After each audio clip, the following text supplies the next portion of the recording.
Hello, हम लोग class 10 carbon और उसके कंपाउंड के बारे में पढ़ रहे थे। उसमें हम आज क्या पढ़ेंगे, कुछ महत्वपूर्ण कार्बन यौगिक जैसे कि एथेनॉल और एथेनॉइक अम्ल के बारे में पढ़ेंगे। Some important carbon compound ethanol and ethanoic acid. हम लोग पढ़ते हैं एथिल एल्कोहल या एथेनॉल के बारे में। एथेनॉल को ही क्या बोलते हैं, एथिल एल्कोहल बोलते हैं। तो पहले हम इसका क्या पढ़ते हैं, अणु सूत्र क्या होता है। पहले इसका अणु सूत्र होता है C2H6O और इसका संरचना सूत्र क्या होता है CH3CH2OH, या इसको ऐसे भी लिख सकते हैं बॉन्ड में। अणु सूत्र का मतलब क्या होता है कि इसमें कार्बन, हाइड्रोजन, ऑक्सीजन की जितनी संख्या होती है वही होता है इसमें अणु सूत्र में। तो देखिए इसमें क्या दिया है C2H6O, तो इसमें कार्बन की संख्या कितनी है, 2 है। तो देखते हैं हम यहाँ संरचना सूत्र में, तो देखिए कितने कार्बन है, 1 और 2, इसका मतलब कि दो हो गए कार्बन। अब हाइड्रोजन कितना हुआ, 6 हुआ। तो देखते हैं हम इसमें हाइड्रोजन कितनी है। तो हाइड्रोजन है, देखिए यहाँ पे 3 हाइड्रोजन, ये 2 हाइड्रोजन, एक ही हाइड्रोजन, कितना हुआ 6। तो 6 हाइड्रोजन। ऑक्सीजन के मतलब कितनी है, 1 है, तो वहां पर भी 1 है ऑक्सीजन। एथेनॉल जो होता है ये सभी प्रकार की शराब तो आप जानते ही होंगे शराब का मुख्य अवयव होता है, अतः इसे क्या बोलते हैं, स्पिरिट ऑफ वाइन या ग्रेन एल्कोहल भी कहते हैं। एथेनॉल का निर्माण जो होता है गन्ने के रस से प्राप्त जो शीरे होते हैं उसके किण्वन द्वारा होता है। गन्ना बोले तो ईख। इसके भौतिक गुण कौन है, तो पहला हम देखते हैं रंगहीन। एथेनॉल क्या होता है, ये रंगहीन होते हैं। और एथेनॉल जो होता है ये द्रवावस्था में होते हैं। और इनमें क्या होता है, ये तीव्र एल्कोहलिक गंध, इसमें जो होता है गंध आता है, उसे क्या बोलते हैं, एल्कोहलिक गंध।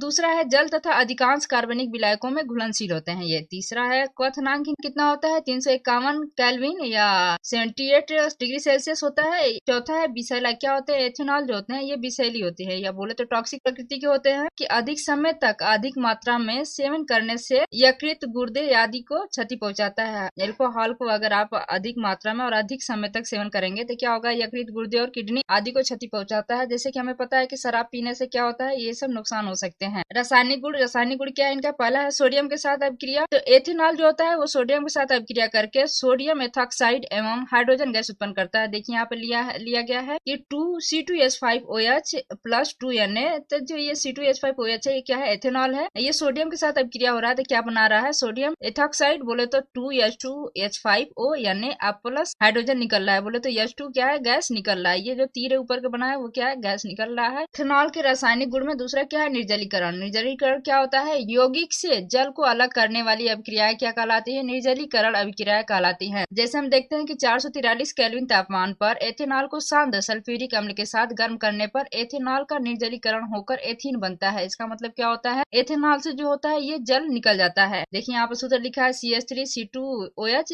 ये क्या है, एथेनॉल है। इसके साथ जो है शांत सल्फ्यूरिक अम्ल बोले तो H2SO4, इसके साथ क्या किया जा रहा है, ये गर्म किया जा रहा है। तो क्या बना रहा है, एथीन बना रहा है। एथीन बना रहा है क्या मतलब क्या है, CH2 डबल बॉन्ड CH2, जिसमें डबल बॉन्ड हो उसमें इन होता है, इसलिए क्या है ये एथीन है। अब प्लस इसमें H2O, ये क्या है, निकल जा रहा है। अब उपयोग देख लेते हैं। एथेनॉल का उपयोग क्या होता है, एथेनॉल का उपयोग जो होता है अस्पतालों में घाव तथा सुई लगाने वाली जो सिरिंज होती है इनको रोगाणुहीन करने के लिए किया जाता है। एथेनॉल का उपयोग बियर, वाइन तथा विस्की जैसे शराब बनाने में किया जाता है। तीसरा है एथेनॉल का उपयोग ठंडे देशों में मोटर वाहनों के रेडिएटरों में प्रतिहिम बोले तो एंटीफ्रीज के रूप में होता है। चौथा है एथेनॉल का उपयोग ईंधन के रूप में तथा विलायक के रूप में होता है। पांचवा है एथेनॉल का उपयोग अनेक उपयोगी दवाई जैसे टिंचर, आयोडीन में कफ सिरप जो होता है उसमें बनाने में किया जाता है। एथेनॉइक अम्ल के बारे में पढ़ लेते हैं। एथेनॉइक अम्ल को क्या बोलते हैं, एसिटिक अम्ल बोलते हैं। इसका अणु सूत्र क्या होता है, C2H4O2। तो यहाँ पे दिया है क्या, CH3COOH। देखिए इसमें कार्बन 2 है, हाइड्रोजन 4 है और ऑक्सीजन क्या है, 2 है। अब संरचना सूत्र क्या होता है, इसका संरचना आप ऐसे बना सकते हैं,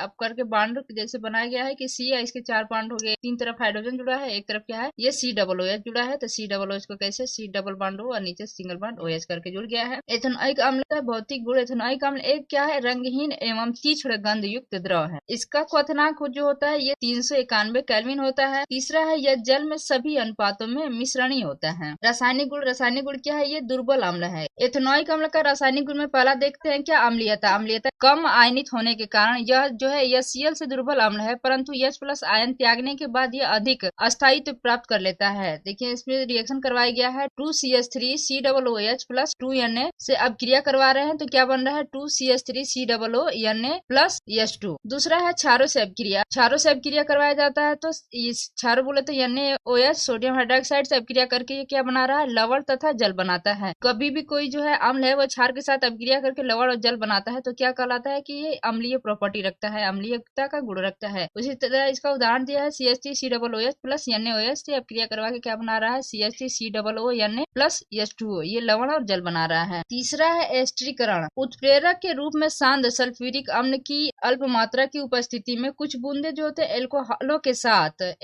के साथ अभिक्रिया द्वारा एथेनोइक अम्ल जो है फलों जैसी सुगंध वाले यौगिक एस्टर बनाते हैं। यहाँ पे दिखा है एथेनोइक अम्ल CH3COOH प्लस C2H5OH एथेनॉल के साथ अभिक्रिया करके अब सांद्र सल्फ्यूरिक अम्ल बोले तो H2SO4 क्या बना रहे हैं, एथिल एथेनोएट, या इसको क्या बोलते हैं, एस्टर बोलते हैं। बोले तो CH3COO C2H5 plus H2O। Carboxylic अम्ल की एल्कोहल के साथ एस्टर बनाने की अभिक्रिया क्या कहलाती है, एस्टरीकरण कहलाती है। चौथा है कार्बोनेट व बाइकार्बोनेट के साथ अभिक्रिया। एसिटिक अम्ल कार्बोनेट व बाइकार्बोनेट के साथ अभिक्रिया करके एसीटेट लवण निर्मित करता है तथा CO2 गैस मुक्त होती है। क्या होती है, CO2 गैस मुक्त होती है। 2CH3COOH प्लस Na2O3 यह अभिक्रिया करके 2CH3COO plus CO2 plus H2O। उसी तरह CH3COOH प्लस NaHCO3 यह अभिक्रिया करके क्या कर रहा है, ये लवण CH3COO plus CO2 plus H2O, इसमें एसीटेट जो